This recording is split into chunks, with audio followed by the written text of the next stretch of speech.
Chapter 3 To Be Forgotten. They took away our hair.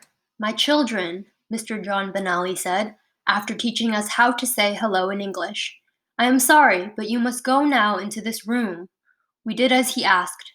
One by one, we were herded into a little shed where three tall, uniformed Navajo boys, whose hair was as short as Mr. John Benally's, were waiting. I should explain, grandchildren, that in those days, among our people, both men and women always kept their hair long. It was a sacred thing. Cutting your hair was believed to bring misfortune to you. But at mission school, they had other beliefs. I was the first one in line. Two of the uniformed boys took me by my arms, one on each side, and pulled me over to a chair.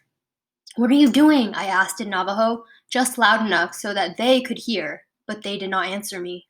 Instead, they pushed me down into that hard wooden chair and held me firmly, as if I were a sheep about to be sheared. Then another boy, with a big pair of scissors, chopped off my hair. He did it so quickly that it was over almost before I knew it. Another stunned child was being led in and shoved into that chair even before I was out the door. Both boys and girls had their hair cut.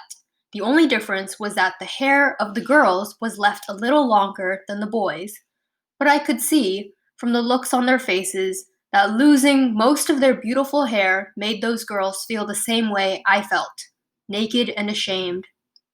Not only our hair was stripped away, after being shorn, we were led into two separate buildings, one for the boys and another for the girls. Once we were inside, we were made to take off all our fine clothing and our jewelry. We never saw those clothes or jewels again. Years later, I learned that our squash blossom necklaces and turquoise bracelets, earrings and hair ornaments and silver belts were sold to white men and women. In exchange for my clothing and jewelry, I was issued a military-style uniform made of cloth that was rough and itchy, and a stiff cap that was shoved down onto my head. The uniform and cap were too big for me, so big that my cap came down over my eyes. That made no difference to the other students who were handing out our new clothing. Once I was dressed, I was pushed out onto the schoolyard. There, we new students were formed into a line and made to stand at attention, with the boys on one side of the yard and the girls, who were now wearing long brown dresses, aprons, and head coverings, on the other. It was so strange, where only a few moments before there had been a colorful crowd of Navajo children, each one different from the other. Now we all looked just the same, in our drab uniforms. The only difference between us, boys, was our size. Of course, I was the smallest one. I remember thinking that they had removed us from everything that we owned, but I was wrong. There was still one more thing to be taken. We were led one by one to stand in front of a skinny white man with yellow hair who was sitting at a desk. A white board with curved black marks on it was propped up on that desk. None of us could read English, but I learned later that those curving marks that twisted like worms were the letters of the man's name, Mr. Reamer. I also learned later that he always did the job he was about to do with us new students because he had convinced himself that he understood our language. Mr. John Benally stood close to help with translating as Mr. Reamer asked each child the name of his or her father. That translation would help decide each student's new last name in English. For example, one of the boys in our group said he was the son of Billy Dalbahi, one who has his roan horses. He became John Roanhorse. Mr. Reamer seemed very fond of the name John and gave it to lots of boys.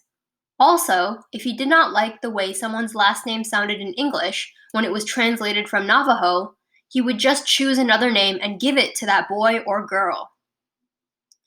We did not know it at the time, but some of the last names we got were the names of the famous dead white men, Washington, Lincoln, Jefferson, and so on.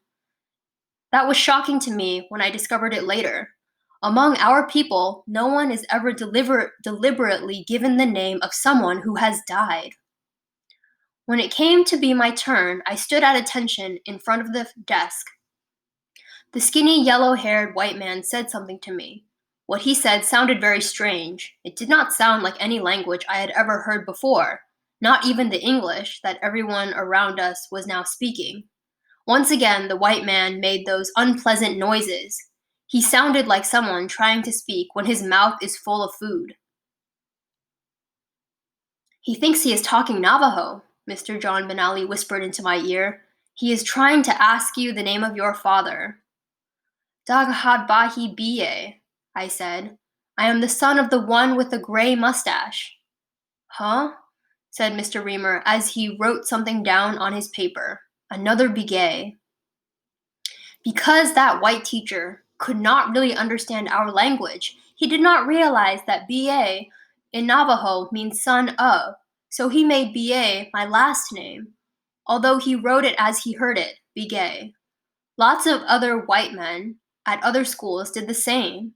That is why we now have so many Navajo families like our own with the last name of Bigay. But at least I was not named John. By the time the skinny white man got to me, he had already made more than 20 boys John, and he was tired of writing that name. So I was given the same first name as that teacher's dead uncle, Ned. Thus it was, grandchildren, that I began my day as Kiyazi and ended up as Ned Bigay.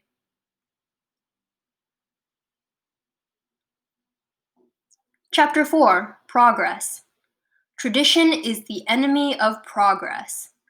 That was written in large letters on the big wooden sign in front of the mission school.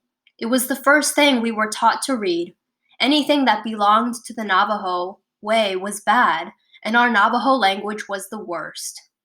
Without thinking, when I saw Mr. Reamer the second day I was at mission school, I spoke the polite Navajo greeting my parents had told me I should always use to an elder. Instead of greeting me back, he yelled something, slapped his hand over my mouth, and picked me up under his arm like I was a little puppy who had done something bad. He carried me inside to the sink, where there was a bar of brown soap floating in a bucket, forced me to open my mouth, and then shoved that big wet bar of soap into it. He rubbed it back and forth between my teeth so hard that foam came out of my mouth and my nose. The soap even got into my eyes and I couldn't see. I choked and coughed and thought I was going to die. Finally, Mr. Reamer decided I'd had enough. He ducked my head into the bucket, dropped me on the floor, and just walked away as if nothing unusual had happened. I staggered outside and fell down to my knees. My vision was blurry, and my lips were cut and bleeding.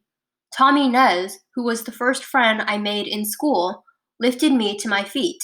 He and another bigger boy I hadn't yet met, whose bunk was close to mine, had to help me get back to the dormitory because I could not walk without falling.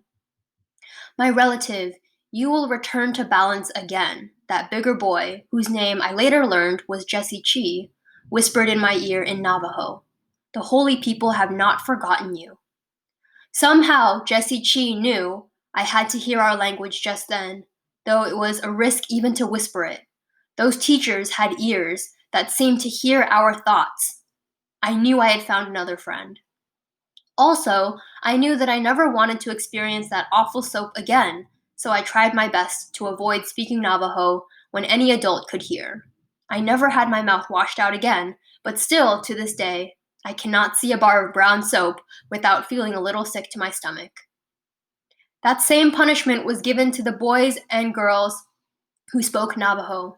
Whenever they did so, their mouths would be washed out. It happened to Jesse Chi, to Tommy Nez, to Samuel Many Horses, and to everyone I knew.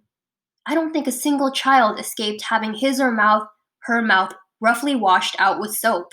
Most learned their lesson quickly and watched what they did.